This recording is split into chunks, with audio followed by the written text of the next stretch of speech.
Well, alrighty, my friends. We are going to cover Arknights Endfield here on the YouTube channel for the first time.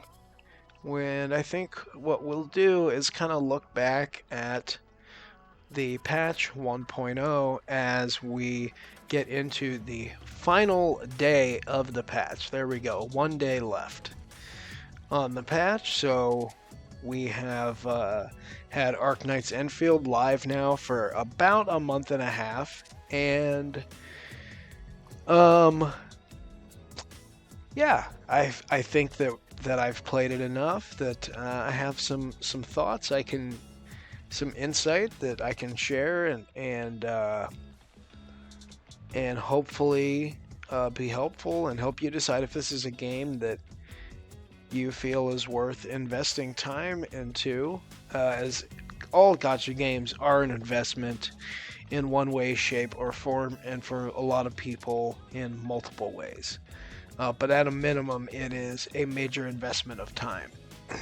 Gacha games are not like first-person shooters where you can just kind of drop in, a couple times a week, um, you know, kill a few bad guys, and then be on your way. It does require immense investment of in as far as at least time if you want to get the full experience that the devs intended for the game. So, Arknights in some ways doesn't deviate too much from the standard gacha game formula, and in other ways they absolutely do attempt to reinvent the wheel. So I want to first, I think, talk about the characters. We have 3 limited characters that we saw in patch 1.0, and if we go through the characters here, why don't you try and tell me if you can guess which ones are the limited characters of the 3.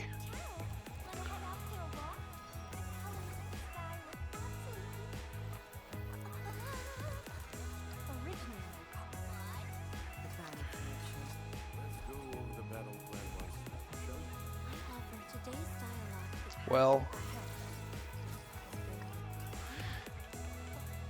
I think at least 2 of them are quite obvious.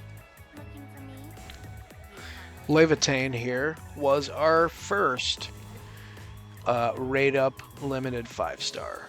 A beautifully designed character who is this game's version of a pyro. What do you consider her weapon? A sword, I suppose. I don't know. Do they? Yeah, a sword, not a claymore. They call them something else in this game, and I don't have the bandwidth to remember what each game calls their weapons because they're slightly different. Anyways, Levitain, very cool design. Got the little belt-like thingy, the devil horns, the pink dress, the purse, the badass sword, the whole 9. Let's check out her sword for a second. Yeah, it's a gorgeous weapon. Forgeborn Scathe. Very cool weapon. I like that a lot. I think she probably is the best character in the game right now. She's a very cool character. Actually, there's a standard banner character that may actually be the best character in the game. We'll talk about that in a second. Our second limited character is Yvonne here, who is a cryo damage dealer. And she uses pistols.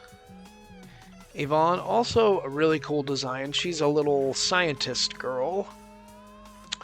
And yeah, she's a lot of fun. She's got a great personality. She's a fun character. Haven't got the chance to play her too much yet, but very excited to have her on the roster. And our third limited character is Gilberta, who is a support character that it appears is going to be best in slot on the Yvonne DPS teams. So these are our limited 6-star characters. I may have said 5-star earlier, but I'll probably do that a lot. These are our limited 6-star characters. So we had the 3 of them. And then we have some standard characters. We have Last Right. Also, gorgeous design here. Last Right, a cryo DPS.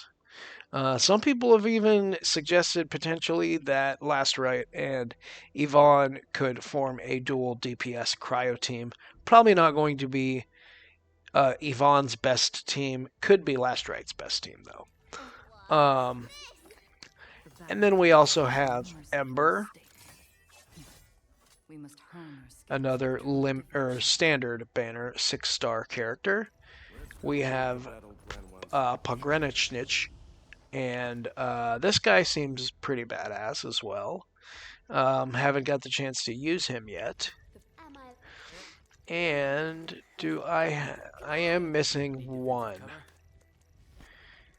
I am missing Li Feng. The other standard character is Ardelia. And Ardelia you do get for free upon downloading the game and logging in for a certain amount of days. You get her standard weapon, or you get her best in slot weapon, SIG weapon, in a sign-in event. On top of that, you do get to choose a standard banner 6-star character as a selector type of deal. So you do get 2 for free. You technically do get 3 for free, but that third one comes way later.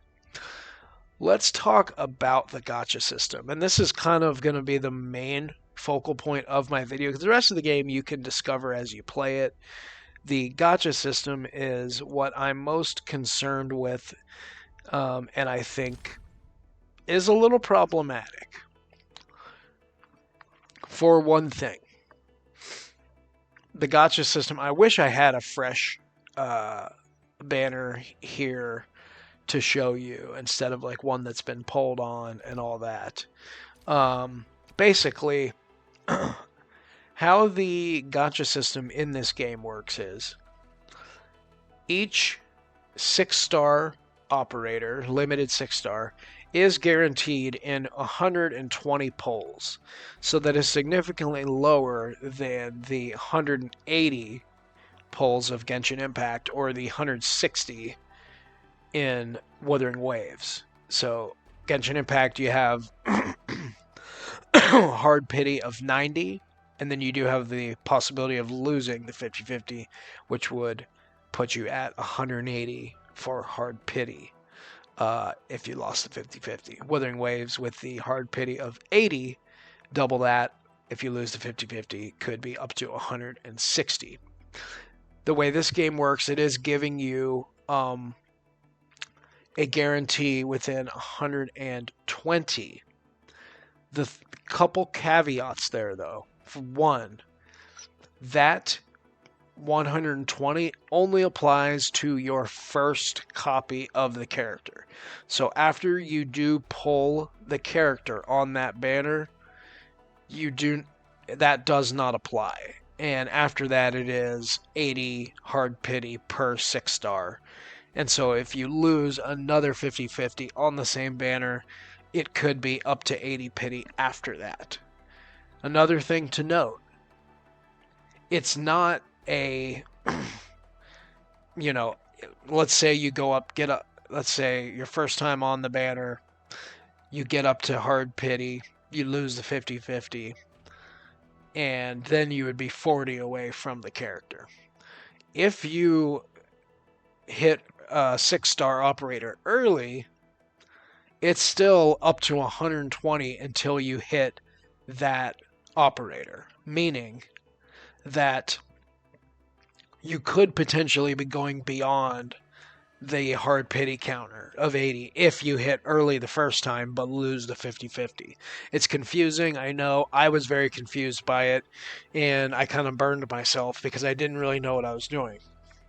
So I do recommend doing as much research as you can.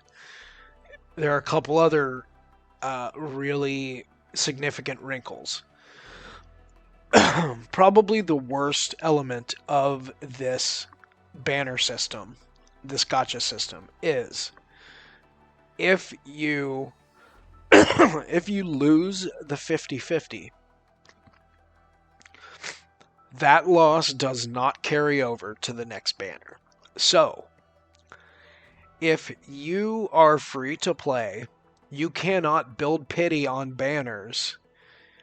The pity will carry over, but the guarantee will not carry over.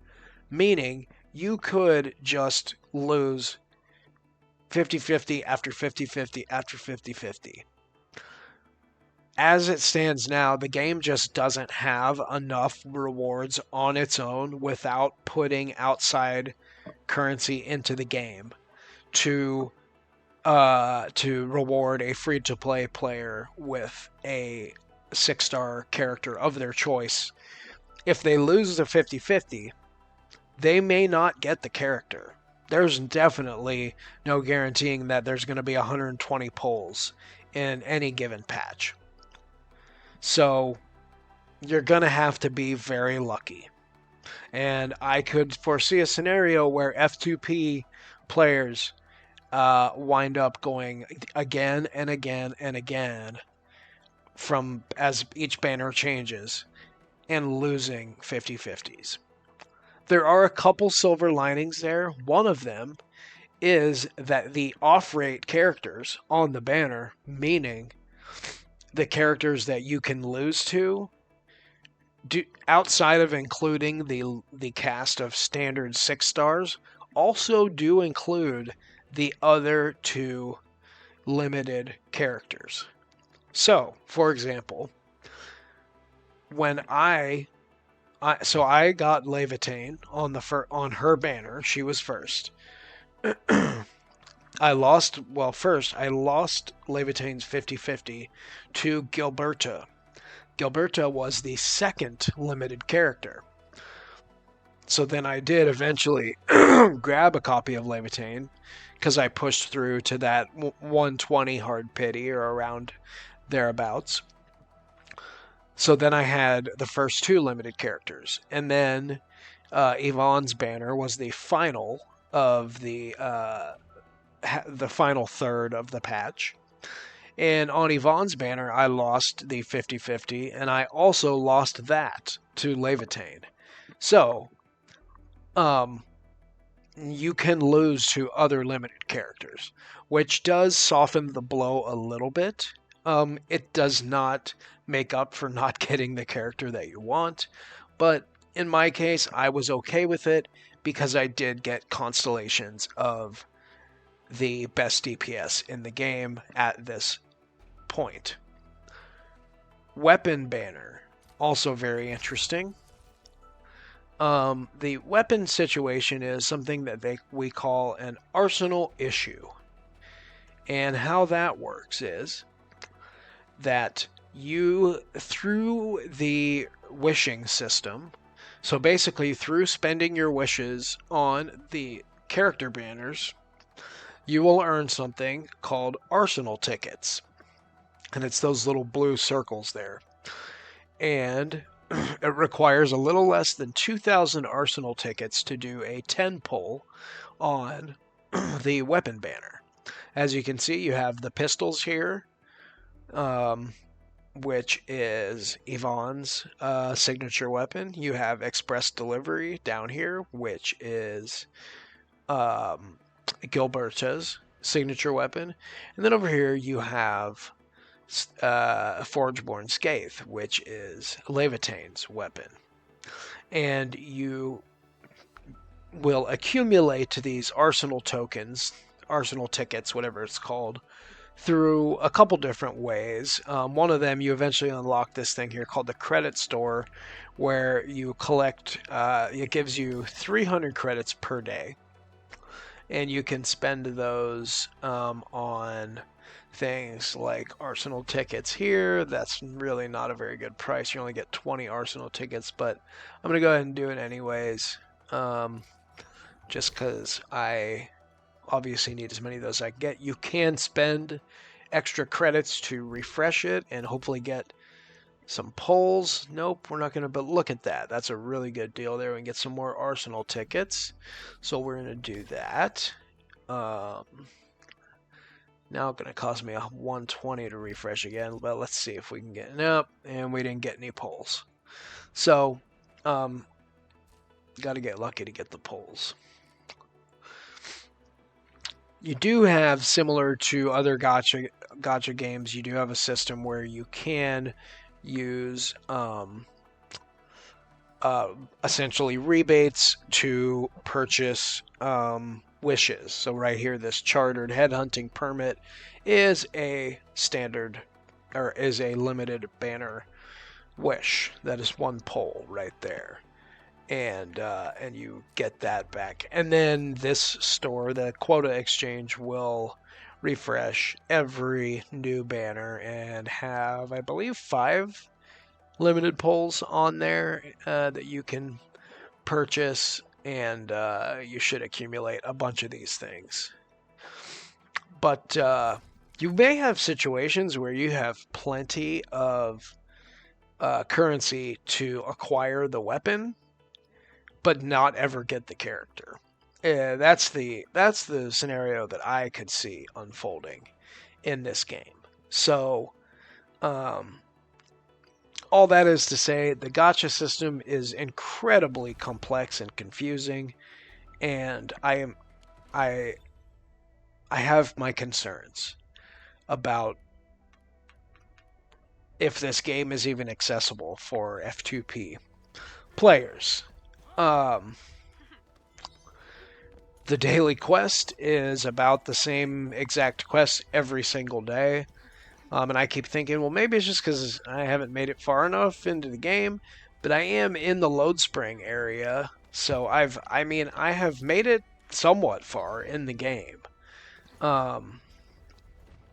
And still the daily task or quest is the exact same quest every single day without fail. It's this robot quest here. The nice thing is, if you don't really care about that, it's quick and it's easy, and it does give you 80 points toward the daily activity book. The other 20 points you'll get for logging in, giving you 100 points, and you can claim your daily rewards.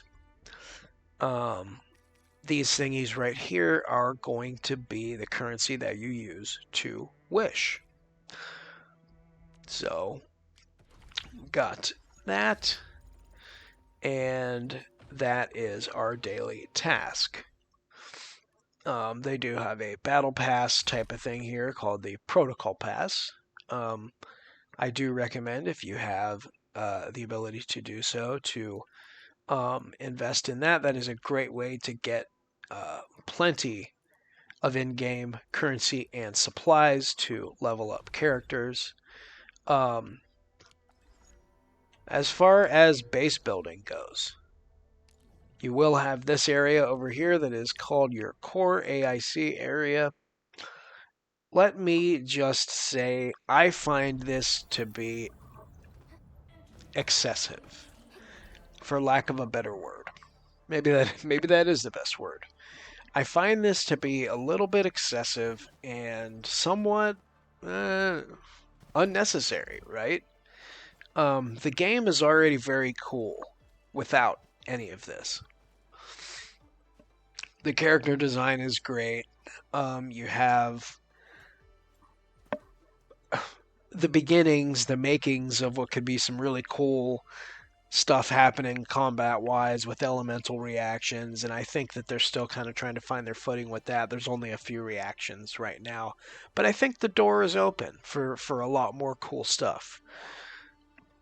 I'm not saying that this game is made worse with all the factory stuff and the base building. What I'm saying is that it's too much. It's too complicated. There are people that love this. I've seen some YouTube videos of people that made some really cool looking factories where there's just a million belts going every which way. I'm the kind of person that's probably going to do the bare minimum, like when I need a particular type of supply.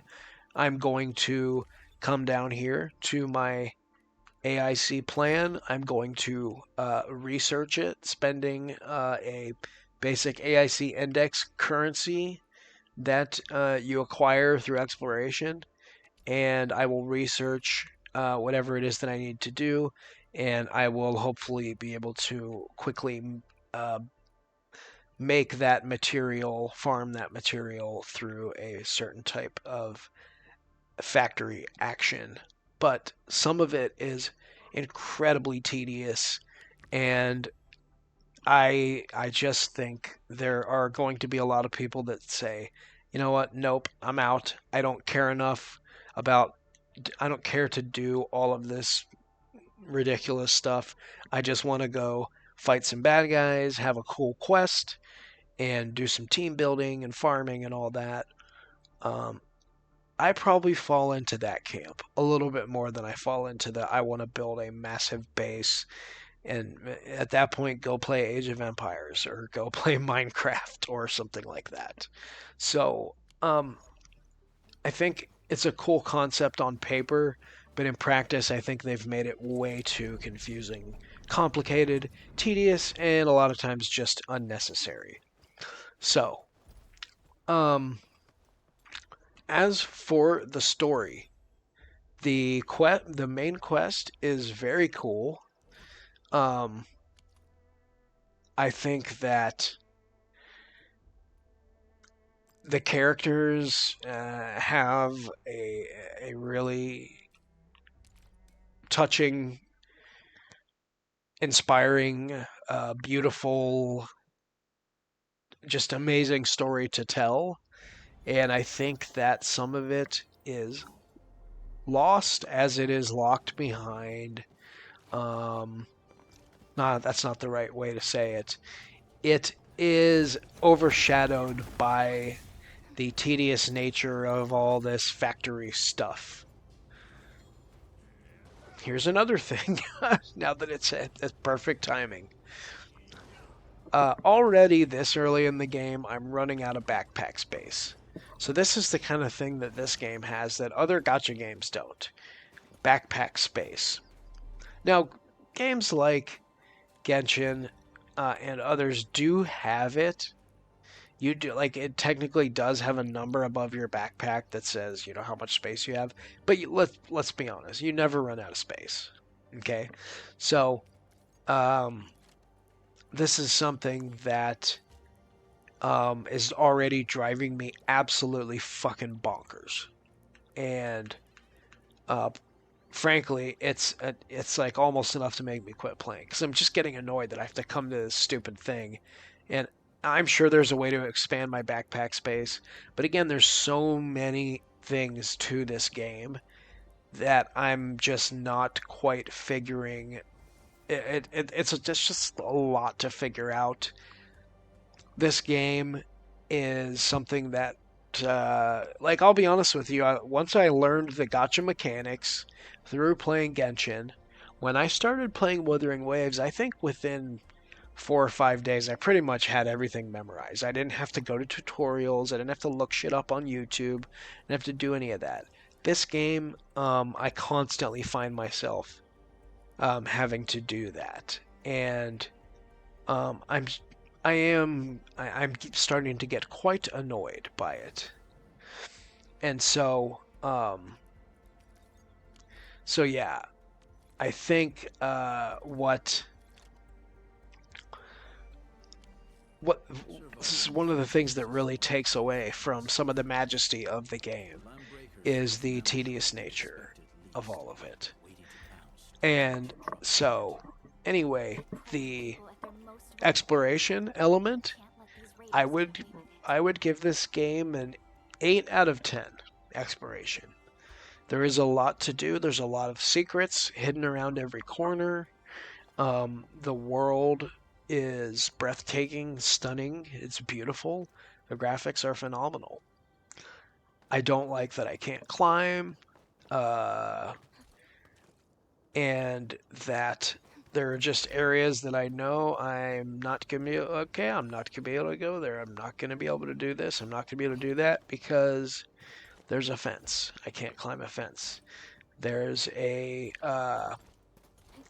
here's this block. I can't climb it. And so, um, anyways, there are some cool, fun puzzles in this game, and I do think um, if you're a enjoyer of open world games in general, you will like this game. And I certainly don't want to talk anyone out of giving this game an honest shot.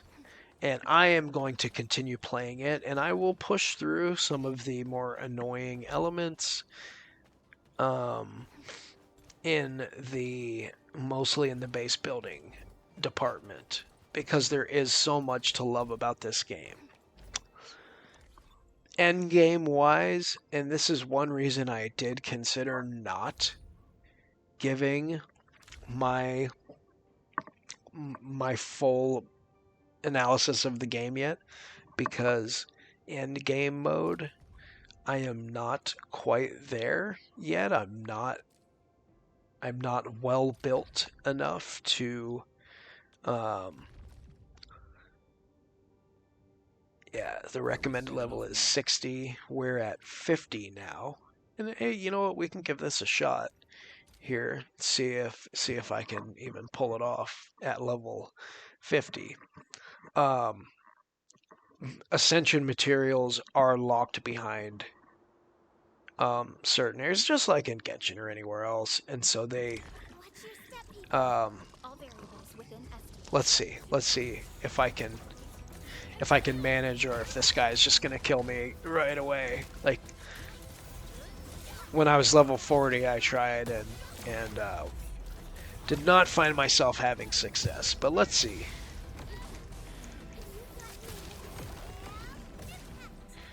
Maybe Ardelia can heal. So Ardelia is the best to sustain in the game. And again, you do get her for free, which is nice.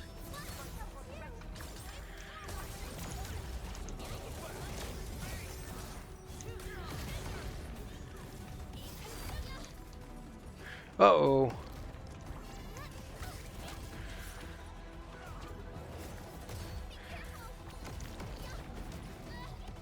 Yeah, we're struggling. We're struggling!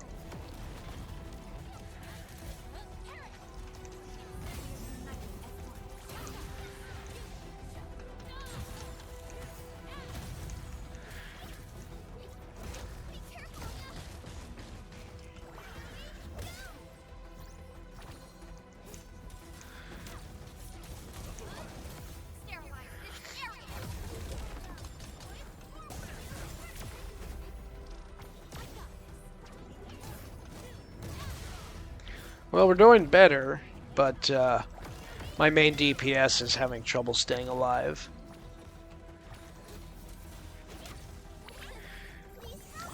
Ardelia burst will maybe help us, though.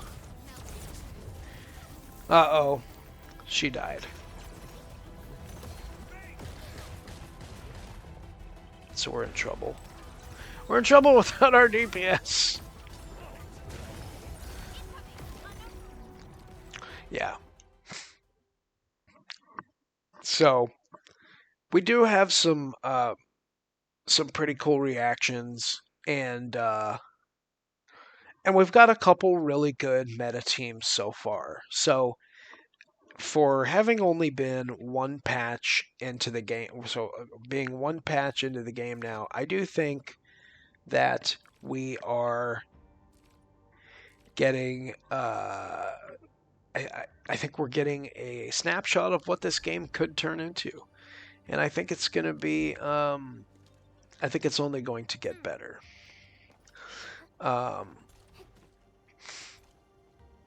We've got 2 more limited characters coming in the next patch, and they both look like very, very cool character designs. One of them has already appeared in the quest. The other one I have not seen yet, but I have not maxed out the the main quest yet. Let's see. Is there anything else I wanted to talk about? Um, One other thing is that there are like the standard things that you kind of get used to if you play the most popular gacha titles, the standard rewards that you're used to getting, like the rewards for doing each tutorial or achievements. Those are two big ones that I've seen in pretty much every other gacha game I've played. Um, this game does not have those. So, really, your main source of rewards is going to be leveling up your authority level. You'll get pretty good rewards for each new authority level you hit. And then you'll also get rewards at certain benchmarks. So let's see, where is. It may have disappeared since I already hit level 45. But basically, at level, I don't know, 5, 10, 15, 20, or 5, 10, 15, 30, and 45. You get some really big rewards there, including a 6-star weapon of choice. You do get the standard sign-in events where you get some wishes and other things each day that you sign in.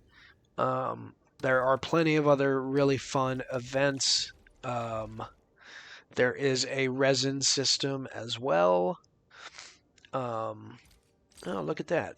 Got that. Okay. We'll claim all of those. Boom. Boom, boom. Yeah. There is there are still plenty of ways to earn currency. And I think it remains to be seen if this game is tenable for F2P players. So, anyways, that's what I have to say on the game for now. The the more hours that I put into it and playing it and actually really learning, who synergizes with who, I do have a pretty good idea of who this character's best team is, and then Yvonne's best team. But I have to work on getting a better feel for some of the other characters in the game that people might be playing with right now. But we will start doing some more Arknights content. But that's what I have for now. You guys can let me know if you agree, disagree. Are you concerned about the predatory nature potentially of the gacha system? Or do you think that it is fair? Do you think it is pretty generous? Or where are you at with it?